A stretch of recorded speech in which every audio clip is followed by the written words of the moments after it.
অপেক্ষায় থাকতে হবে কি হচ্ছে, তখন কি হবে।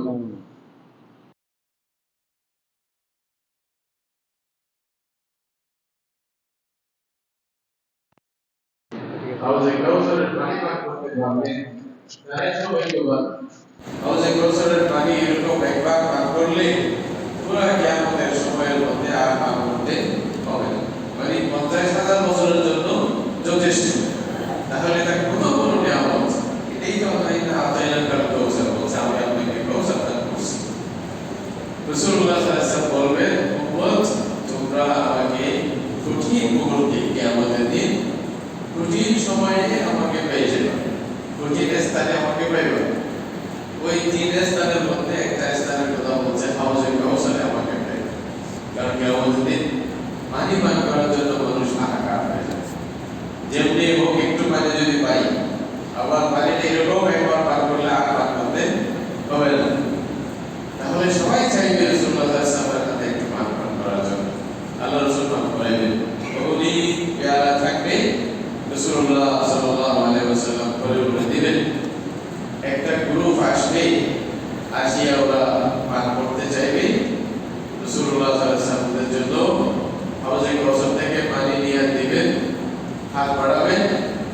আল্লাহ তাআলা পুরো হাত বাড়াবেন দেওয়ার জন্য আল্লাহ রাব্বুল আলামিনের পক্ষ থেকে হঠাৎ করে বিদ্যুৎকে দেওয়া হয়ে যাবে, আর দিতে পারবেন। রাসূলুল্লাহ সাল্লাল্লাহু আলাইহি ওয়াসাল্লাম দিতে পারতেছেন না, ওনারা দিতে পারবেন না, দেওয়া হয়ে গেছে আল্লাহ তাআলার পক্ষ থেকে। তখন রাসূলুল্লাহ সাল্লাল্লাহু আলাইহি ওয়াসাল্লাম আল্লাহর কাছে আরজি করবেন, ইয়া আল্লাহ, আমার উম্মত এখন এরা যদি আজকে পানি পান করতে না পারে, এরা তো একেবারে শেষ হয়ে যাবে, তার কোনো উপায় থাকবে না, পিপাসায় তো মরে যাওয়ার উপক্রম হবে। কিন্তু কিরকম মরবে না, মরে যাওয়ার উপক্রম করবে, মরবে না। তাহলে এদেরকে পানি পান করতে দেওয়া হলো না কেন? আমি তো জানলাম না এটা কি কারণ।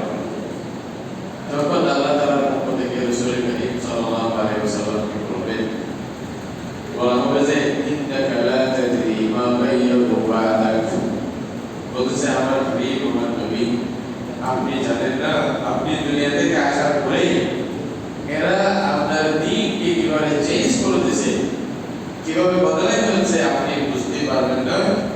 এটা আল্লাহ বলছে আমি সব এদের পুরো হিসাব রাখছি। এরা আপনার হাত থেকে পানি পান করার উপযুক্ততা রাখে না, যেহেতু আপনার তরিকার উপরে ছিল না, আপনার তরিকাটা চেঞ্জ করে দিয়েছে। দিনের নামও চেঞ্জ করছে, দুনিয়ার নামও তো চেঞ্জ করছি। আমরা মনে করি এই হাদিসটা যখন বলি অনেকে খালি ওই বিভিন্ন রকমের দিনের নামে কিছু বেদাত আমাদের দেশে যেগুলো প্রচারিত হয়ে গেছে এগুলোই বুঝি, অথচ শুধু এটা নয়, রাসূলুল্লাহর তরিকা হলো সব দিকে, ব্যবসার মধ্যে, বাজারের মধ্যে, লেনদেনের মধ্যে, যুদ্ধনীতির মধ্যে, সমাজনীতি, রাষ্ট্রনীতি, সব কিছুর মধ্যে। আল্লাহ তাআলা বলছে এরা এমন মানুষ, রাষ্ট্রেও আপনার তরিকা অবলম্বন করে নেই, ব্যবসার মধ্যেও করে নেই, আরেকজনের সাথে লেনদেনের মধ্যেও করে নেই, নিজের আওলাদকে বিয়ে শাদী করবে ওইখানেও এরা এগুলো করে নেই। আলহামদুলিল্লাহ, আসলে শুকরিয়া আদায় করা দরকার। মৃত্যুকালে কারো কিছু মনে করবেন না, আল্লাহ তাআলা কামিয়াব করুক, এটাকে সবসময় রাখুক। আজকে আমাদের দুইজন এই এলাকার মহান ব্যক্তি, আল্লাহ তাআলা ওদেরকে আমাদের সাথে নামাজ পড়ার তৌফিক দিয়েছে। আলহামদুলিল্লাহ, সবাই আলহামদুলিল্লাহ। আল্লাহ তাআলা আমাদেরকে আমাদের সবসময় জন্য রাখুক, এই পরিবেশ যেন আল্লাহ তাআলা সবসময় রাখে, শুকরিয়া যেন আদায় করতে পারি। তো আমি বলতেছিলাম এটাই, রাসূল করিম সাল্লাল্লাহু আলাইহি ওয়াসাল্লাম কি আল্লাহ তাআলা তখন জানাবেন, আমার হাবিব ওরা খানা খাওয়ার সময় আপনার তরিকা ওদের মধ্যে ছিল না, ওরা ইউরোপ আমেরিকাকে পছন্দ করছে, খাওয়ার সময় খাবারের টেবিলে আপনার সুন্নত থাকুক এরা চায় নাই, বাচ্চাদেরকে লালন পালনের ক্ষেত্রে চায় নাই, সব চেঞ্জ করে দিয়েছে। এদের বাচ্চাদেরকে দেখেন ইউরোপ আমেরিকার সভ্যতা ওদের করে বেশি, নবীর সুন্নতের কোনো মূল্য নেই, এরকম করে গেছে। তাহলে এই সমস্ত লোক আপনার হাত থেকে পানি পান করার উপযুক্ততা রাখে দিয়ে না। তখন রাসূল করিম সাল্লাল্লাহু আলাইহি ওয়াসাল্লাম কি বলবেন যে সুহবান সুহবান লিমান গায়্যারা বাদি, দূর হয়ে যাও আমি এত কষ্ট করে তোমাদের জন্য দিন রেখে আসলাম, আল্লাহ দেওয়া আমানত, কোরআন মাজিদ, কোরআনের ব্যাখ্যা, আমার সুন্নাহ, আমার তরিকা তোমাদের কাছে রেখে আসলাম, তোমরা এটা একটু ধরে রাখতে পারো না, সে কথা আমল করতে পারো না, কোন বুকে আমার কাছ থেকে আজকে পানি পান করতে আসছো? রাসূলুল্লাহ এটা বলবেন হাদিস মুকদ্দাস বুখারী শরীফ, তাহলে আমি তখন এর চেয়ে বড় মাহরুম, এর চেয়ে বড় বঞ্চিত আর কে হতে পারে বলেন? কিয়ামতের দিন যদি রহমাতুল লিল আলামিন শফিউল মুসলিমিন যে রাসূলুল্লাহ সাল্লাল্লাহু আলাইহি ওয়াসাল্লাম সুপারিশ ছাড়া কিয়ামতের দিন নবীরা পর্যন্ত নিজের জায়গা থেকে লড়তে পারবে না, তাহলে উনি যদি আমাদের জন্য উল্টা দৌড়ায় দেয়, বলবে যে তোমাদের জন্য আমার কাছে জায়গা নেই, তোমরা সে চেঞ্জ করে দিছো, সব বরবাদ করে দিছো, কোরআনের দান নেই, আমার সুন্নতের দান নেই, বাচ্চাদেরকে আমার সুন্নত শিক্ষা দাও নেই, খালি ওগুলোকে প্রদান দিছো, তোমরা আমার কাছে আসা কি উপকারিতা? এটাই রবিউল আউয়ালের দাবি, মনে রাখবেন। রবিউল আউয়াল এটাই তো বলে, রবিউল আউয়াল মানে রাসূলুল্লাহ সাল্লাল্লাহু আলাইহি ওয়াসাল্লামের নামে আমাদের বড় নবী পাইছি, সেই নামে খালি গরু জবাই করে বা মিষ্টি দিয়ে যদি একটু পেট ভরে আর আমরা খাই, এটা ভাই যথেষ্ট হয়ে যাবে না। আপনি তো সারা বছরে খেতে পারেন, কিন্তু দাবিগুলো মনে রাখবেন। কি বলছে রাসূলুল্লাহ সাল্লাল্লাহু আলাইহি ওয়াসাল্লাম, কি বলতেছে? সত্যিকার অর্থে যদি আশিক রাসূল হয়ে থাকেন, নবী প্রেমিক হয়ে থাকেন, রাসূলের মহব্বতের দাবি যদি থাকে, তাহলে আপনার প্রতিটি ক্ষেত্রে জীবনে রাসূলের সুন্নাহকে বাস্তবায়ন করা, এটা ঈমানের দাবি, আপনার মহব্বতের দাবি, নবী প্রেমের দাবি, রবিউল আউয়ালের দাবি। রবিউল আউয়াল আসলে যে আমাদের কথাগুলি বারবার বলতে হয়, সেই জন্য আপনাদেরকে বোঝানোর চেষ্টা করতেছি আসলে কি আমরা কি মনে করতেছি। তো সুতরাং ওই দাবি হিসেবে রবিউল আউয়াল বিষয় রাসূলুল্লাহ সাল্লাল্লাহু আলাইহি ওয়াসাল্লামের সুন্নাহ এবং তরিকা এগুলো নিয়ে আলাপ আলোচনা হয়, সেই জন্য আপনাদেরকে বলতেছি না আমাদের চিন্তা করতে হবে, পার পাওয়া যাবে না। মন মতে আমি যদি করলাম এটা দিন হয়ে যাবে না, আর কারণ যদি আমি মন মতে যা করবো তা যদি দিন বানাই ফেলি, তাহলে দিনের হাজার না কোটি না অগণিত তরিকা হবে, যেটা আপনি কখনো করতে পারবেন পারবেন। আপনার মতো আপনি করবেন, আমার মতো আমি করবো, অমুকের মতো সে যার যার করবে। আল্লাহ বলছে যে কারো মতে চলবে না, একজনের মতে হতে হবে, উনি হলেন মুহাম্মদুর রাসূলুল্লাহ সাল্লাল্লাহু আলাইহি ওয়াসাল্লাম। লাকাদ কানা লাকুম ফি রাসূলিল্লাহি উসওয়াতুন হাসানাহ। এইজন্য রাসূলুল্লাহ সাল্লাল্লাহু আলাইহি ওয়াসাল্লামকে আল্লাহ তাআলা যা ভালো মানুষের জন্য দরকার সব ভালো কথাগুলি বলে দিয়েছেন, যা খারাপ থেকে বাঁচা দরকার সব খারাপ জিনিসগুলো থেকেও রাসূলুল্লাহ সাল্লাল্লাহু আলাইহি ওয়াসাল্লাম উম্মতকে মানা করে দিয়েছেন। এটাই মুজিজা। আজকে আমাদের চিন্তা ছিল রাসূলুল্লাহর মুজিজা নিয়ে কথা বলবো, এটাই মুজিজা। এই যে অল্প সময়ে একেবারে মনে করেন 23টি বছর, এটা খুব অল্প সময়। কিয়ামত পর্যন্ত যতগুলি মানুষ আসবে, নরনারী যারা আসবে, অগণিত মানুষ, আমি কোটি বলে হাজার বলে বিলিয়ন আরব বলে শেষ করতে পারবো না, এতগুলি মানুষ যেগুলো কম্পিউটারে ধরবে না, আর আল্লাহ জানে কত আসবে। এত সব মানুষের জন্য জীবন বিধান কি হবে এটা বলে দেওয়া, অল্প সময়ের মধ্যে এত সুন্দর সুন্দর তালিম এবং পথ প্রদর্শনের যে ব্যবস্থা, রাসূলুল্লাহ সাল্লাল্লাহু আলাইহি ওয়াসাল্লামের জবান মুবারক থেকে যে সমস্ত কথাগুলি বের হয়েছে, এবং আল্লাহ রাসূল যেগুলা শান্তির জন্য দেশের মধ্যে মুসলমানরা নিজের সাথে কিরকম ব্যবহার করবে, নিজের রবের সাথে কিরকম ব্যবহার করবে, নিজের আত্মীয় স্বজন মা বাবা ভাই বোন এদের সাথে কিরকম ব্যবহার করবে, সব কিছু এত সুন্দরভাবে শিক্ষা দিয়ে দেওয়া এত সহজ নাকি? এমন প্রাণ দিয়েছে আল্লাহ রাসূল, যেটা যুগ যুগ ধরে কিয়ামত পর্যন্ত চলবে। আমি বলি শুধু আমি না, উলামায়ে কেরামদের অনেকেই এরা ব্যক্ত করছেন, এটাই হলো আল্লাহর পক্ষ থেকে রাসূলের জন্য মুজিজা। অতীত জমানায় আল-কালিম রাসূলুল্লাহ সাল্লাল্লাহু আলাইহি ওয়াসাল্লাম বলেছেন, আমাকে আল্লাহ তাআলা এমন কথা বলার তৌফিক দান করেছেন, এমন কথা বলার জন্য যে অল্প শব্দ কিন্তু এটার অর্থ অনেক ব্যাপক, শব্দ অল্প অর্থ অনেক ব্যাপক, একটা বললেই তোমার সবকিছু চলে আসবে এরকম। তাহলে এতগুলি মানুষের জন্য এই তালিম দিয়ে দেওয়া এটা সহজ ব্যাপার ছিল না। শুধু আল্লাহ তাআলা দেওয়াইছেন বিদায় রাসূলুল্লাহ দিতে সম্ভব হয়েছে, তা হয়তো সম্ভব ছিল না। রাসূলুল্লাহ সাল্লাল্লাহু আলাইহি ওয়াসাল্লামের জীবনের অনেক দিক আছে, অনেক দিকগুলোর মধ্যে একটা দিক হলো মুজিজাতুন নবীর একটা দিক আছে। এটা সিরাতুন নবী যখন আমরা পড়ি তখন ওখানে একটা বিরাট একটা মানে অংশ থাকে যেটার মধ্যে রাসূলুল্লাহর মুজিজাতগুলো জিকির করা হয়। মুজিজা কাকে বলা হচ্ছে? আরবি ভাষায় মুজিজা যে শব্দ, এটা হলো স্বাভাবিকভাবে অন্য মানুষের জন্য যেটা অসম্ভব, এমন কিছু কাজ করে ফেলা যেটা অন্য মানুষের জন্য স্বাভাবিকভাবে অসম্ভব, করতে পারবেন না। মানে এক পেয়ালা দুধ, একটা বেসানে এক পেয়ালা দুধ, বেশি না, হয়তো হাফ লিটার হবে, এটা যদি বলে যে 90 জন মানুষ পান করছে, এটা স্বাভাবিক নাকি অস্বাভাবিক? এটাই মুজিজা। আবার মুজিজাটা মানে কাল্পনিক না, এরকম মনে করবেন আপনি কাল্পনিক কাহিনী বলছে, আসলে নয়, এটা রূপকথা নয়, এটা বাস্তব। মুজিজাটা হলো বাস্তব। অনেক সময় জাদু যেটা আমরা দেখি, জাদুর মধ্যে বাস্তবতা থাকে না। এমনি আপনার চোখকে এটা ক্যাপচার করবে, আপনার চোখকে দেখাবে যে এটা ঘড়ি না, এটা আর কিছু, এটা দেখাই দেবে। কোরআন আল্লাহ বলছে সাকারু আইনুন নাস, মানুষের চোখকে ওরা ক্যাপচার করছে, যার কারণে একটা 10 টাকা আপনার কাছে ওটা হাজার 10 টাকা দেখা যাবে। আর এটা যে বাস্তব নয়, এটার প্রমাণ হচ্ছে যারা মানুষকে এরকম এই যে এই খেলাধুলাগুলো দেখায়, মুজিজাগুলো এগুলো দেখে, আপনার জাদুগুলো এগুলো দেখায়, উনি সব দেখানোর পরে আপনার সামনে 100 টাকাকে উনি মানে 10-20টা 1000টা বানায় দেখাবো, আপনি দেখবেন, বলবেন হ্যাঁ এটা তো হয়ে গেছে। কিন্তু এর পরবর্তীতে উনি বলে যে আমাকে কিছু দেন, বলেন যে ভাই আপনাদেরকে এত কিছু দেখাইলাম, আমাকে কিছু পয়সা দিন। যদি বাস্তবগত দরকার পয়সা বানাইতো, আপনার কাছে চাওয়ার কি দরকার ছিল? যে বাস্তবতা আছে এটা প্রমাণ দেখে নিয়ে আসে।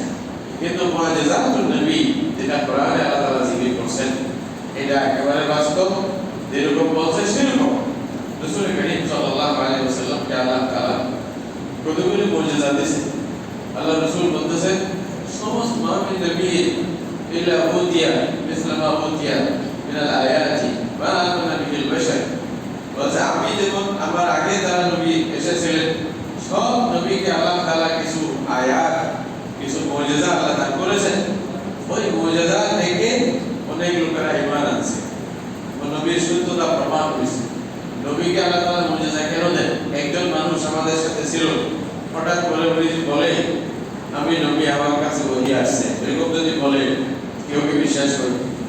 তাহলে ওনাকে এমন কিছু করে দেখাইতে হবে যেন বিশ্বাস অবশ্যই চলে আসে। তো ওটার মধ্যে একটা মাধ্যম হলো অনেক কিছু কাজ আল্লাহ করায় দেখাবেন যা অন্য মানুষ করতে পারে না, তাহলে নিশ্চয়ই ওনার সাথে আল্লাহর সাহায্য আছে। এটা অনেক সময় উল্টাও হবে, যেমন দাজ্জালিও করা, এটা প্রমাণ হয়ে যায়। তো সব নবীদের এরকম মুজিজা ছিল, কাউকে একটা, কাউকে দুইটা, কাউকে তিনটা, এভাবে আল্লাহ তাআলা 5টা 10টা করছে। রাসূল করিম সাল্লাল্লাহু আলাইহি ওয়াসাল্লামকে আল্লাহ তাআলা মুজিজা দিয়েছেন অনেকগুলি, কিন্তু কিছু মুজিজা দুইটা ধরন আছে রাসূলুল্লাহ সাল্লাল্লাহু আলাইহি ওয়াসাল্লামের মুজিজা। একটা কতগুলি মুজিজা হলো জড়বাদী, মাদি বলা হয়, জড়বাদী জিনিস যেগুলো বস্তুর সাথে সম্পর্ক। আর যদি মুজিজা যেটা এলমের সাথে সম্পর্ক, যেটা রাসূলুল্লাহর আসল মুজিজা। আল্লাহ তাআলা বলেন আপনি যেহেতু শ্রেষ্ঠ নবী, আপনাকে শ্রেষ্ঠ মুজিজা দেওয়া হবে।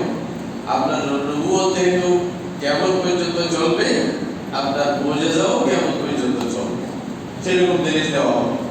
বাকি এমনি কিছু জিনিস অন্য নবীদেরকে যেরকম দিয়েছি আপনাকেও দিব।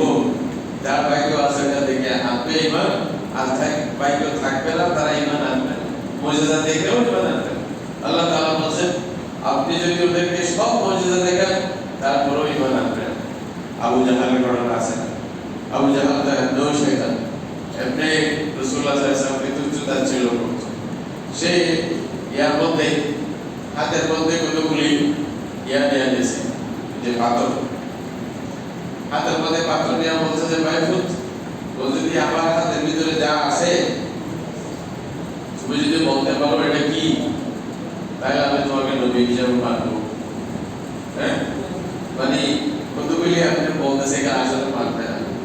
রাসূলুল্লাহ সাল্লাল্লাহু আলাইহি ওয়াসাল্লাম বললেন, চাচা আপনার হাতের ভিতরে যা আছে ওটাই যদি বলে আমি কে বলবেন? আমি বলতে হবে না কি আছে? হাতে যা আছে ওই মান বলে দিবে আমি কে, মানবেন তো? বলছে হ্যাঁ মানব। তখন রাসূলুল্লাহ সাল্লাল্লাহু আলাইহি ওয়াসাল্লাম কতগুলি পাথর কণ্ঠ ছিল, বলছে যে তোমরা বলো আমি কি। সবগুলি হঠাৎ করে বলে উঠল, আশহাদু আন্নাকা রাসূলুল্লাহ, আমরা সাক্ষী দিচ্ছি আপনি আল্লাহর রাসূল।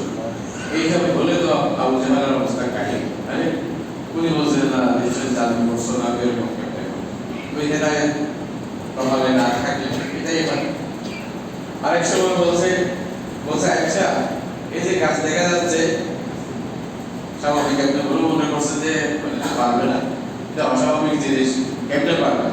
এই যে গাছ দেখা যাচ্ছে, এই গাছটা যদি বলে দেয় তুমি রাসূল তুমি নবী, তাই আমি মানবো। তো রাসূলুল্লাহ সাল্লাল্লাহু আলাইহি ওয়াসাল্লাম বলছে গাছটা ওইখানে বলবে নাকি আমার কাছে আসিয়া বলবে? কি স্যার? তো বলছে আমি তো মনে করছিলাম ওইখানে বলবে। বলছে না এখানে আসিয়া বলবে, তোমার সামনে আসিয়া বলবে, যেন শুনতে আমার কথা আমি শুনি নাই যেন না বলবে। রাসূলুল্লাহ সাল্লাল্লাহু আলাইহি ওয়াসাল্লাম ইশারা দিয়েছে, রাস্তা মাটি সহ চলে আসছে। রাসূল করিমের বাবা মুবারকের কাছে আসিয়া আদবে সে দাঁড়াইয়া বলছে আশহাদু আন্নাকা মুহাম্মাদুর রাসূলুল্লাহ। গাছ হাদিস আছে আল্লাহ রাসূল সাল্লাল্লাহু আলাইহি ওয়াসাল্লাম যখন কোনো সময় যখন ময়দানে যখন হাজত হতো, পায়খানা প্রস্রাবের প্রয়োজন হতো, তখন ইশারা দিলে চতুর্পাশে গাছ আসিয়া রাসূলুল্লাহকে ঘেরাও করে পর্দা করে ফেলতো। এরকম নবী তো আমরা পাইছি সে রাসূলুল্লাহ সাল্লাল্লাহু আলাইহি ওয়াসাল্লামের এরকম পায়খানা প্রস্রাবের কোনদিন গন্ধ হতো, পেশকাম্বরের খুশবু হতো, আল্লাহ রাসূলের শরীর থেকে যে গন্ধ হতো, গায়ের মধ্যে পেশকাম্বরের খুশবু হতো। মা বাশা ইল্লা বিতি বিশাদা ইয়ারিফুল মুশতাক ওয়া ইনাল মুতাহাল। আল্লাহর বান্দারা বলতেছেন যে গলি দিয়ে রাসূলুল্লাহ সাল্লাল্লাহু আলাইহি ওয়াসাল্লাম কোন সময় হাঁটতেন, পুরা গলি মুখরিত হয়ে যেত সুগন্ধে।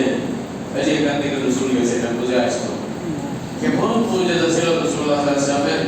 কতগুলি আল্লাহ তাআলা এমন মুজিজা দিয়েছিলেন আল্লাহ রাসূলের মধ্যে, প্রয়োজনে অল্প খানা এটাকে এত বরকত আল্লাহ দিয়ে দিতেন যে একজনের জন্য হবে না, সেই খানা শত শত মানুষের জন্য যথেষ্ট হয়ে যেত। তবুকের মধ্যে এরকম আরো অনেক ঘটনার মধ্যে হাদিসের মধ্যে আছে। তবুকের যুদ্ধে যখন মুসলমানদের জন্য রসদ কম হয়ে গেল, তখন অনেকে পরামর্শ দিলেন উট যা আছে জবাই করে ফেলি। রাসূলুল্লাহ সাল্লাল্লাহু আলাইহি ওয়াসাল্লাম বলেন ভালো, তোমাদের আকিদা নিজেকে বাঁচতে হবে, পরেরটা উপরে জায়গা যাবে। হযরত ওমর ইবনে খাত্তাব রাদিয়াল্লাহু তাআলা আনহু পরামর্শ দিলেন আল্লাহ রাসূল এটা যদি জবাই করে দেই তাহলে আমরা সওয়ারের জন্য সমস্যা হবে, এতগুলি মানুষ আমরা সওয়ারের মধ্যে বা যুদ্ধের মধ্যে আমরা কাজ কেমনে করব? আমি আশা করি যা খানা তাদের কাছে অল্প যা আছে এটা জমা করুক, আপনি দোয়া করলে আল্লাহ বাড়াই দেন। সুবহানাল্লাহ, ওমরেরও এরকম চিন্তা ছিল। তো রাসূলুল্লাহ তো বলছেন এটা আরো ভালো। তো যখন সবাইকে বলছে যার কাছে যা আছে নিয়ে আসো, কেউ কেউ একটা খেজুরের একটা টুকরা ছিল, রুটির একটা টুকরা ছিল, ছাত্র ছিল, মানে সব নিয়ে আসছে। এমনকি রাওয়ায়াতের মধ্যে আছে হাত্তা নামাজ, কেউ কেউ একটা খেজুরের একটা দানা নিয়ে আসছে, দানা। তখন রাবি জিজ্ঞাসা করছে দানা কি করবে, দানা কি খাওয়া নাকি? খেজুরের একটা দানা যেটা আমরা ফেলে দিই খাওয়ার পরে, বলছে দানা কি করতেন ওনারা? উনি বলছে যে দানাটা সুস্থেন এবং সুচে আরেকজনকে দিতেন, উনি সুস্থেন এবং ওটার পরে পানি পান করে যুদ্ধে চলে যেতেন। আল্লাহু আকবার। আল্লাহ তাআলা কিরকম এই দিন ভাই একটা আসে নাই, এখন দুঃখ লাগেছে তো আমরা এই দিনের সাথে কি ব্যবহার করতেছি। এই দিনের জন্য যা কিছু করা দরকার এরকম না, অনেক মেহনত, অনেক ত্যাগ, অনেক কুরবানির বদলে আমরা এটা পেয়েছি। আল্লাহ রাসূলের সাহাবীরা করছেন কুরবানির জন্য। এই জন্যই তো সুফিয়ান সৌরি জিজ্ঞাসা করছিলেন, বলছে ওনাকে জিজ্ঞাসা করা হয়েছিল সাহাবী এবং আমাদের মধ্যে কি পার্থক্য? উনি তাবিঈদের একজন। তো উনি বলছেন 1-2 বছর 100-200 বছরের ভিতরে ব্যবধান আছে। উনি বলছেন সাহাবীদেরকে যদি তোমরা দেখতা তোমরা বলতে এরা তো পাগল, এরা বুঝে না কিছু দুনিয়াদারি, এটা বলতা। আর সাহাবায়ে কেরাম যদি তোমাদেরকে দেখতো ওনারা বলতো এরা তো কাফের, এরা তো মুসলমান না। এটা কখন কথা? শুধু 200 বছর ব্যবধানের কথা। আজকে 1200-1400 বছর। আজকে কি বলবো আমাদের এই কাণ্ডগুলি দেখলে? ইসলামের সাথে এগুলো কি সম্পর্ক, ওগুলো কি করে এইসব, এটাই উপযুক্ত অবস্থায় এরকম। যাই হোক, বলতেছিলাম এটাই একটা দানা পর্যন্ত নিয়ে আসছে রাসূলুল্লাহ সাল্লাল্লাহু আলাইহি ওয়াসাল্লাম, তারপরে ওখানে হাত রেখে দোয়া করছে। তারপরে বলছে যে প্রায় 300 লোক ছিল ওই কাফেলার মধ্যে, বলছে যে প্রত্যেকেই তার কাছে যা পাত্র আছে সব ভরে ফেলো, ওখান থেকে খানা নিয়ে সবাই নিচ্ছে যা যা আছে সবাই বসছে, নিজের জন্য খানা রেডি করে দিয়েছে। এবং সব কিছু নেওয়ার পরে ওইখানে দস্তরখানে যতটুকু খানা ছিল যেটা আগে থেকে ছিল। তাহলে অল্প একজনের খানা হবে না, 300 জনের জন্য যথেষ্ট হয়ে গেছে। এই যে গজওয়ায়ে আহজাবের মধ্যে হাদিসের মধ্যে লম্বা করে এগুলো বর্ণনা আছে। হযরত জাবের রাদিয়াল্লাহু তাআলা, এখন আল্লাহ রাসূল সাহাবায়ে কেরাম সবাই বড় বড় পাথর যেগুলো গ্রহণ করতে হচ্ছে এগুলোর মধ্যে লাগাই দিয়েছে। একটা পাথর এরকম আসছে যে অনেকেই চেষ্টা করছে, এটা কিছু করতে পারতেছে না। রাসূলুল্লাহ সাল্লাল্লাহু আলাইহি ওয়াসাল্লাম বলে, ইয়া রাসূলুল্লাহ, এমন পাথর আমরা অনেক চেষ্টা করছি, কোড়াল দিয়ে মারছি, কিন্তু কোনো কাজ হচ্ছে না, আপনি একটু যদি। তখন রাসূলুল্লাহ সাল্লাল্লাহু আলাইহি ওয়াসাল্লাম গিয়া রাহমাতুল্লাহ আলাইহি কোদাল দিয়ে যখন একটা বাড়ি দিয়েছে, ওখান থেকে এমন ভাবে মানে অগ্নি স্ফুলিঙ্গ এগুলো বের হলো, এমন আলু বের হলো ওখান থেকে বসরা শামের সিরিয়া মানে বুসরা নামক মানে শহর ওটা স্পষ্ট দেখা গেল ওখান থেকে। তাহলে এটা আল্লাহ রাসূলকে বলে দিলেন যে আপনার হুকুমত কেন যাবে, এটা বর্তমানে চিন্তা করতে হবে না। ওই সময় এমন ছিল বুক, সাহাবায়ে কেরাম শেষ পর্যন্ত পেটের মধ্যে একটা পাথর বাঁধছে, মানে পেট খালি থাকলে বুক বেশি লাগলে তো কষ্ট দিবে, এই জন্য ওপর দিয়ে চাপ দিলে তাহলে কষ্টটা কম অনুভব হবে, এই জন্য একটা পাথর বাঁধছে। তো এক সাহাবী মানে বুক সহ্য করতে না পারিয়া রাসূলুল্লাহ সাল্লাল্লাহু আলাইহি ওয়াসাল্লামের কাছে আসিয়া পেট খুলিয়া দেখেছে, বলছে ইয়া রাসূলুল্লাহ, আমাদের লিডার তো আরেক রকম, আমরা লিডার মানে আমাদেরকে মারালে ওরা আরামসে বসে থাকে, আমাদের লিডার তো এরকম না, মানে ওরা আসবে না, গরিবরা করুক এরপরে উনি লিডারই করবে, এই তো। কিন্তু রাসূল করিম সাল্লাল্লাহু আলাইহি ওয়াসাল্লাম আসল লিডার কিরকম হতে হয়, একদম আসল আমির কিরকম হতে হয়, দায়িত্বশীল কিরকম হতে হয়, এটাও সুন্নাত। রাসূলুল্লাহ সাল্লাল্লাহু আলাইহি ওয়াসাল্লাম পেট মোবারক বের করে দেখেছেন দুইটা পাথর বাঁধা ছিল, একটার পরিবর্তে কয়টা, দুইটা পাথর বাঁধা ছিল রাসূলুল্লাহ সাল্লাল্লাহু আলাইহি ওয়াসাল্লামের পেটে। হযরত জাবের এটা থেকে আশ্চর্য হলো না, হযরত জাবের রাদিয়াল্লাহু আনহু ঘরে গেলেন, নিজের স্ত্রীকে বললেন কিছু আছে নাকি আল্লাহ রাসূলকে খাওয়াইতে পারবো, আর তো সহ্য হচ্ছে না। রাসূলুল্লাহ সাল্লাল্লাহু আলাইহি ওয়াসাল্লাম এই কষ্টের অবস্থা দেখে আর তো মন মানতেছে না, যা কিছু আর কিছু একটা করো। উনি বললেন যা কিছু ধরে একটা ছোট ছাগল আছে ওটা জবাই করতে পারি, আর অল্প 7-8 জন খাইতে পারার মতো আটা আছে, এগুলা সব বানাই তুমি রাসূলুল্লাহ সাল্লাল্লাহু আলাইহি ওয়াসাল্লামকে দাও দাও, কেউ না জানে মতো চুপকে বলবা যে ইয়া রাসূলুল্লাহ 7-8 জন নিয়ে কোনরকম আপনি চুপকে আসিয়া কিছু খাইয়া যান। এটা মানে ওরা পরামর্শ করছে স্বামী স্ত্রী মিলে। তারপরে বলছে ঠিক আছে আমি না জবাই করি, ওটা খামিরা বানাও, আমি রাসূলুল্লাহকে দাওয়াত দিয়ে আসতেছি। ঠিক আছে, হযরত জাবের রাদিয়াল্লাহু তাআলা রাসূলুল্লাহ সাল্লাল্লাহু আলাইহি ওয়াসাল্লামকে মানে কানে কানে বলতেছে, ইয়া রাসূলুল্লাহ সাথে কোনরকম বাণী কয়েকটা আপনি প্লিজ চলে কয়েকজন সাথে নিয়ে যান। এখন অতগুলি মানুষকে 300-400 লোককে কেমনে খাওয়াবো, মানে আহজাব গজওয়ায়ে আহজাব নাকি আহজাবের মধ্যে। তখন রাসূলুল্লাহ সাল্লাল্লাহু আলাইহি ওয়াসাল্লাম এটা শোনার সাথে সাথে সবাইকে ঘোষণা করলেন, এই শোনো, জাবের তোমাদের সবাইকে দাওয়াত দিয়েছে।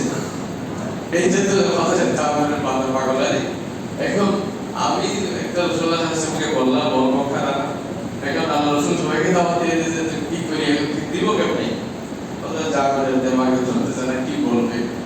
তো রাসূলুল্লাহ সাল্লাল্লাহু আলাইহি ওয়াসাল্লাম বলছে হযরত জাবের রাদিয়াল্লাহু আনহুকে তুমি যাও, তুমি ঘরে যাও, আমি যতক্ষণ কাজ করাম গোশতের মধ্যেও হাত দিব না, খামিরা যেগুলো বানাইছে সেগুলো কবে রাখবা, আমি আসার পরে বলবো কি করবো। উনি চলে আসছে, আসে স্ত্রীকে বলতেছে সর্বনাশ, বলছে কেমন, বলছে আমি জানি আল্লাহ রাসূলকে বললাম আপনারা কয়েকজন আসেন, রাসূলুল্লাহ তো সবাইকে দাওয়াত দিয়ে দিয়েছে, এখন কি করি, এখন কোনো জোগাড় নেই, আর কিছু তো নেই আমাদের কাছে। এই স্ত্রী বলতেছে দাওয়াত কে দিয়েছে, তুমি দিয়েছো না রাসূল দিয়েছে, বলছে আমি তো রাসূলকে কয়েকজনকে বলছিলাম, রাসূলুল্লাহ সবাইকে দাওয়াত দিয়েছে, বলছে যিনি দাওয়াত দিয়েছে উনি খাওয়াবে, তোমার চিন্তা কি। সুবহানাল্লাহ, ওদেরও ঈমান কেমন ছিল, বলছে রাসূলুল্লাহ যদি দাওয়াত দিয়ে থাকে কি খাওয়াবে, তুমি আজ চিন্তা না করে তোমার যা আছে পেশ করে দাও, এত চিন্তা করে কি করবা। রাসূল করিম সাল্লাল্লাহু আলাইহি ওয়াসাল্লাম আসলেন, আসার পরে আল্লাহ রাসূল ওখানে গোশতের মধ্যে হাত দিয়ে দোয়া করলেন এবং এই যে খমিরা যেটা ছিল আটা রুটির জন্য ওখানে হাত দিলেন, একজনকে বললেন যে রুটি বানাও, আরেকজনকে বললেন ওখান থেকে গোশত দাও। 10 জন ঢুকে সেভাবে খাইতে খাইতে 350 মানুষ পেট ভরে ওখান থেকে খেয়ে আমরা বাইরে আসি। এটা রাসূলুল্লাহ সাল্লাল্লাহু আলাইহি ওয়াসাল্লাম অনেক যুদ্ধের মধ্যে গেছে সাহাবায়ে কেরাম পানি নাই ওযু করার জন্য, এখন কি করবে, একজনের টুটা নিচে অল্প পানি ছিল, তখন রাসূলুল্লাহ সাল্লাল্লাহু আলাইহি ওয়াসাল্লামকে বলছে, আল্লাহ রাসূল বলছেন ঠিক আছে ওই অল্প পানিটা নিয়ে আসো। নিয়ে আসার পরে রাসূলুল্লাহ সাল্লাল্লাহু আলাইহি ওয়াসাল্লাম ওখানে আঙ্গুল দিয়েছেন, তারপরে একবার এমন ভাবে পানি উঠছে যেন ঝর্ণা, মানে ফোয়ারা মারিয়া যখন ঝর্ণার থেকে পানি উঠে সেরকম পানি উঠে শুরু হয়ে গেছে। ওরা বলতেছে আমার মনে হয়েছে রাসূলুল্লাহ সাল্লাল্লাহু আলাইহি ওয়াসাল্লাম আঙ্গুলের মধ্যখান থেকে ঝর্ণা বের হচ্ছে, আল্লাহ তাআলা সেরকম বরকত দিয়েছে। তখনও অনেকগুলো মানুষ এখান থেকে পানি নিয়ে একেবারে গোসলের জন্য ওযুর জন্য নিয়ে একবার ভরপুর সব পানি কামিয়াব হয়ে গেছে। সেইভাবে যদি দেখি রাসূলুল্লাহ সাল্লাল্লাহু আলাইহি ওয়াসাল্লামের কিছু মুজিজা, অবাক লাগবে আপনাদের। এতগুলি মুজিজা আল্লাহ রাসূলকে আল্লাহ তাআলা দিয়েছেন মাঝে মধ্যে। এরকম ভাবে বিভিন্ন জানোয়ার, এদের আওয়াজ আমভাবে আল্লাহ তাআলা জানোয়ারের আওয়াজ বুঝা, জানোয়ারের সাথে কথা বলা, এইটা তো হযরত সুলাইমান আলাইহিস সালামকে দিয়েছিলেন। ওয়ালিদ নামক তাকওয়াই পাখি কি বলে এটা উনি বুঝতে পারতেন, পিঁপড়া কি বলে এটা বুঝতে পারতেন। হযরত সুলাইমান আলাইহিস সালাম যাচ্ছিলেন লস্কর দিয়া, তখন পিঁপড়ার মধ্যে একটা নিয়ম আছে, এটা আমাদের দেশে যা ছিল এরকম, আমাদের দেশে মানে ওদের মানে এদের মানে রাজনীতি বা মানে রাষ্ট্র পরিচালিত হয় মহিলা দ্বারা, পিঁপড়ার মধ্যে আমাদের দেশে ছিল। আল্লাহ তাআলা আমাদেরকে আরো মুক্ত করুক, আরো ভালো ব্যবস্থা দান করুক, আমরা দোয়া করি। যাই হোক, তো পিঁপড়ার যে রানী সে বলল ওয়াকালাত নামলাতুন ইয়া আইয়ুহান নামলু দুখুলু মাসাকিনাকুম লা ইয়াহতিমান্নাকুম সুলাইমান ওয়া জুনুদুহু ওয়া হুম লা ইয়াশউরুন। বলতে যে রানী বলে দিল, সব পিঁপড়াকে বলে দিল তোমরা সবাই গর্তে ঢুকে যাও, সুলাইমান আলাইহিস সালামের লস্কর আসবে, তোমরা না জানিয়ে তোমাদের খুশি ফেলবে, তোমরা জানবে না তোমরা ছোট ছোট মানুষ এখানে মানে বসে আছো, মানে এই যে প্রাণীগুলো আছো এটা জানবেও না। এটার পরে সবাই সতর্কতা অবলম্বন করলো। তখন ফাতাবাসসামা দাহিকান, হযরত সুলাইমান আলাইহিস সালাম মুস্কি হাসলেন ওর কথা শুনে, পিঁপড়া রানীর কথা শুনিয়া হাসলেন। ও বুঝতে পারছে আল্লাহ তাআলা বুঝাই দিয়েছে, বুদ্ধদের সাথে কথা বলছে, কোরআনে আছে এসব। কিন্তু রাসূল করিম সাল্লাল্লাহু আলাইহি ওয়াসাল্লামকে আল্লাহ তাআলা মাঝে মধ্যে এগুলো এই মুজিজাও দিয়েছেন। এক সময় এক আনসারী বাগানে গেছেন, তখন ওখানে একটা উট বাঁধা ছিল। উটটা রাসূলুল্লাহ সাল্লাল্লাহু আলাইহি ওয়াসাল্লামের পা মোবারকের কাছে আসিয়া আল্লাহ রাসূলের পা কাছে মানে মুখ রাখিয়া কি যেন বললেন। তখন রাসূলুল্লাহ সাল্লাল্লাহু আলাইহি ওয়াসাল্লাম মালিককে ডাকিয়া বললেন যে এই উট তোমার বিরুদ্ধে শিকায়ত করতেছে, ওকে তুমি বাঁধিয়ে রাখো, ভালোভাবে খাবার দাও না, ওকে এদিক সেদিক যাইতে দাও না, সে আমার কাছে শিকায়ত করতেছে। আজকে থেকে এই সমস্ত পশুর ব্যাপারে আল্লাহকে ভয় করো, খবরদারদের হক আদায় করো। রাসূলুল্লাহ সাল্লাল্লাহু আলাইহি ওয়াসাল্লাম উটের হক মালিক থেকে দিয়ে দিল। উট বলে দিল, মানে এক হাদিসের মধ্যে আছে একটা হরিণ রাসূলুল্লাহ সাল্লাল্লাহু আলাইহি ওয়াসাল্লামকে সালাম করছে, আল্লাহ রাসূল সাল্লাল্লাহু আলাইহি ওয়াসাল্লাম দোয়াও দিয়েছে। এরকম ভাবে আরো অনেক কিছু রাসূলুল্লাহ সাল্লাল্লাহু আলাইহি ওয়াসাল্লামের মানে মুজিজাতের মধ্যে আমরা পাই যদি দেখি। শুধু প্রাণী না, এই যে যেগুলাকে আমরা একেবারে মনে করি যে এগুলোর কোনো প্রাণ নাই, কিছু নাই, কতগুলি তো প্রাণী, মানুষ হোক বা গায়ের মানুষ হোক, কতগুলি আছে যে বাস গাছ, এগুলা বাস গাছ পর্যন্ত আওয়াজ আল্লাহ রাসূল মাঝে মধ্যে যখন আল্লাহ চাইতেন বুঝাই দিতেন। জুমার মধ্যে রাসূলুল্লাহ সাল্লাল্লাহু আলাইহি ওয়াসাল্লাম একটা খেজুর গাছের গোড়া ছিল, ওখানে বসে খুতবা দিতেন। সর্বপ্রথম যখন মিম্বর হলো, ওই দিন মিম্বরের গোড়া বাদ দিয়ে, খেজুর গাছের গোড়া বাদ দিয়ে রাসূলুল্লাহ মিম্বরে বসবেন। যখনই মিম্বরে বসছেন খুতবা দেওয়ার জন্য, সবাই এখানে ছিলেন জুমার মধ্যে, তখন আওয়াজ কান্নার রুল পড়ে গেল, এমন ভাবে চিল্লাইতেছে যেন ছোট বাচ্চা কান্না করে। বুখারী শরীফে রাবিরা বলতেছে মুসাহাত কাসিয়াহিস সবি, ছোট বাচ্চা যেভাবে কান্না করে সেভাবেই কান্না করতেছে, কিন্তু সবাই এদিক সেদিক দেখতেছে, কে কান্না তো দেখা যাচ্ছে কিন্তু কাঁদে কে, বাচ্চা তো দেখা যাচ্ছে না।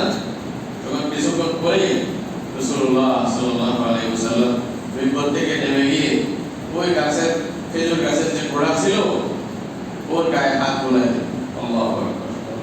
মানে কেউ যে বিরহ বিদায়ের মানে এই যে কষ্ট সহ্য করতে না পারে যেভাবে কান্না করে, যেন গাছ বলতেছিল আমি কি দোষ করলাম আমাকে ছেড়ে দিলেন কেন, রাসূলুল্লাহ হাত বোলায় দিলেন। যেন ছোট বাচ্চাকে মানে বুঝ দেয় সেভাবে হাত বোলায় দিয়ে তারপরে কান্না বন্ধ করছে। রাসূলুল্লাহ ওর বাসায় ওকে কি বলছে আল্লাহ জানে। হ্যাঁ, তারপরে আসিয়া পড়ছে। তাহলে গাছের কান্না রাসূলুল্লাহ উসতুনে হান্নানা আজমিজে রাসূল দালা মিজাত হামজু আল বাবি উকুল। এটা আল্লাহ তাআলা বলছে রাসূলুল্লাহর মুজিজাতগুলো যদি আমরা বলি এরকম অনেক আছে যেগুলো তারা ঈমান আনা দরকার ছিল এবং অনেকে ঈমান আনছে, আবার অনেকের বাইরে হয় নাই। রাসূলুল্লাহ কেউ চাইছিল যে চারটাকে দুই টুকরা করতে পারবেন, রাসূলুল্লাহ বললেন যদি এরকম হোক ইনশাআল্লাহ পারবো, যদি মান বাকি না। রাসূলুল্লাহ ইশারা দিয়েছেন এভাবে চাঁদ সবাই সামনে দুই টুকরা হয়ে দুই দিকে পড়ে গেছে, দুই দিকে ফুল পড়ে গেছে।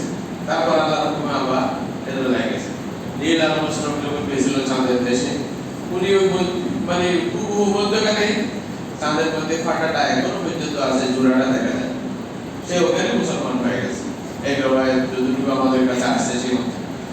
তাহলে এরকম ভাবে আপনারা যদি দেখেন রাসূলুল্লাহর সিরাত, রাসূলুল্লাহর মুজিজা, এগুলো এক একটা বিষয় অনেক লম্বা বয়ান করার বিষয়। তাহলে দুইটা বললাম বুঝার জন্য সেরকম নবী আল্লাহ রাব্বুল আলামিন আমাদেরকে দান করেছেন। কিন্তু এরকম নবীর বিষয়ে যদি আমরা খালি দাবি করি কোনো কাজ না করে বাস্তবে, তাহলে আল্লাহর কাছে জবাবদিহি করতে পারবেন না এবং কোন মুখে রাসূলের কাছে যাবেন কিয়ামতের দিন সুপারিশের জন্য। রাসূল বলবে যে তোমার জীবনে আমার সুন্নাহ ছিল না, আমার তরিকা ছিল না, ব্যবসাতে তুমি আরেকজনের তরিকা ইখতিয়ার করছো, বিয়ে শাদীতে আরেকজনের তরিকা ইখতিয়ার করছো, এইবার লেনদেনের মধ্যে বা কৃষি কাজের মধ্যে অন্য কিছুর মধ্যে তোমার সব কিছুর মধ্যে আমি ছিলাম না, আজকে আমার কাছে কেন আসছো? ইউরোপ আমেরিকা তাদের কাছে মাত্রা ওদের কাছে যাও, কি বলবেন? কোনো উত্তর থাকবে? এই জন্য মুসলমান রবিউল আউয়ালের দাবি রাসূলুল্লাহ সাল্লাল্লাহু আলাইহি ওয়াসাল্লামের সুন্নাতের দিকে ফিরে আসেন, আবার ফিরে আসেন। এটাই তো রবিউল আউয়াল আমাদেরকে বলে। সবশেষ রাসূলুল্লাহর যেটা সর্বশেষ মুজিজা এবং সর্বশ্রেষ্ঠ মুজিজা এবং চিরস্থায়ী মুজিজা, এটা হলো আল কোরআনুল কারীম। এই কোরআনে কারীমকে যদি আমরা ধরে রাখতাম সবাই উপরে চলে যেতাম, কিন্তু কোরআনে কারীমকে আমরা ছেড়ে দিয়েছি। এটা আল্লাহ রাসূলকে আমাদের দিন আমার আপনার বিরুদ্ধে নালিশ করবে, হাদিস কোরআনের মধ্যে আছে। ওয়াকাল রাসূল ইয়া রাব্বি ইন্না কওমি ইত্তাখাযু হাযাল কোরআনা মাহজুরা। এই আমার এই উম্মতেরা কোরআনকে ছেড়ে দিয়েছিল, কোরআনের সাথে কোনো সম্পর্ক ছিল না। আর দলিল আর লাগেনি। এই মসজিদে আমরা মসজিদের কর্তৃপক্ষ আলহামদুলিল্লাহ আল্লাহ তাআলা তাদেরকে আরো তৌফিক দান করুন, কোরআন শিক্ষার জন্য কত সুন্দর ব্যবস্থা করতেছে। ফ্রি আপনাদেরকে কোরআন সহিভাবে কোরআন পড়ার শিক্ষা দেবে, কোরআন বোঝার জন্য তরিকা দেবে। হুজুরেরা লেগে আছে আপনি যেন কোরআনের একটি আয়াত বুঝতে পারেন এবং একটা পালা পালা করে মানে বৃদ্ধদেরকে পর্যন্ত কোরআন শিক্ষা দেওয়া হচ্ছে। এই যে মানে 1115তম একটা মানে বেশ চলবে, এখানে আগে 14টা হয়ে গেছে, খতম হয়ে গেছে। ইমাম সাহেবরা মুয়াজ্জিন সাহেবরা মাশাআল্লাহ মেহনত করতেছে, ছোট বাচ্চাদেরকে নিয়ে, বৃদ্ধদেরকে নিয়ে। যারা আপনারা সময় পাবেন না অন্তত এখানে আসে একটু সময় দেন, সপ্তাহে 2-3 সময় দেন, 1 ঘন্টা 2 ঘন্টা সময় দেন। কিন্তু আফসোসের বিষয় কয়জন আসি আমরা, কয়জন আসি? এতটুকুর পরেও যদি না আসি তা আল্লাহর কাছে বলতে পারবো আমি তো সুযোগ পাইনি। বলেন, আল্লাহ বলে যে তুমি সব সুযোগ পাইছো, আমার কোরআনের জন্য একটু শোনার জন্য সুযোগ পাও নাই, একটা আয়াত বোঝার জন্য সুযোগ পাও নাই। তখন কোনো উত্তর হবে? আমাদের উত্তর দেওয়ার মধ্যে কিছু থাকবে? আফসোসের বিষয় আমরা কোরআন জানতেই ছেড়ে দিচ্ছি, পড়তে জানি না। অর্থ তো দূরের কথা, কোরআনের অর্থ মধ্যে নিজের জীবন যাপন করা, প্রতিষ্ঠা করা, এটা তো দূরের কথা। কোরআনকে নিজের জীবনে, নিজের বাচ্চাদের জীবনে প্রতিষ্ঠা করা, এটা তো দূরের কথা। কোরআন বুঝি না, অর্থ কোরআনের সাথে আমাদের সম্পর্ক নেই। ইল্লা মাশাআল্লাহ, আল্লাহ তাআলা যাদেরকে তৌফিক দান করছেন, চেষ্টা করতেছেন আল্লাহর বান্দারা। আমি আশা করব রবিউল আউয়ালের সবচেয়ে বড় দাবি হলো আমরা কোরআনকে চেনায় রাখি, কোরআনকে জড়িয়ে ধরি, কোরআনের হয়ে যাই। তাহলে কোরআন আমাদেরকে ছাড়বে না, কবরেও ছাড়বে না, হাসরেও ছাড়বে না, জান্নাতে নিয়ে পৌঁছায় দেবে ইনশাআল্লাহ। অন্য সব বাদ দিয়ে একটা হাদিস আমি কথা শেষ করতেছি। রাসূল সাল্লাল্লাহু আলাইহি ওয়াসাল্লাম বলতেছেন একটা সূরা এটা 30টি আয়াত যে পড়বে এই সূরাটি তার জন্য সুপারিশ করে তাকে জান্নাতে পৌঁছায় দেবে। কোনটি সূরা? তাবারাকাল্লাযী বিয়াদিহিল মুলক ওয়া আলা কুল্লি শাইইন কাদির। এশারের পরে ঘুমের আগে পড়তে বলছে। তা আমরা কেউ পড়ি, খবর আছে আমাদের? খবর আছে? আল্লাহ মাশাআল্লাহ তাআলা সবাইকে তৌফিক দান করুন। রবিউল আউয়ালের দাবিটা বুঝি, রাসূলের সিরাত, রাসূলের মহত্ব, রাসূলের মহানতা এটা বোঝার চেষ্টা করি। আল্লাহ সবাইকে তৌফিক দান করুন।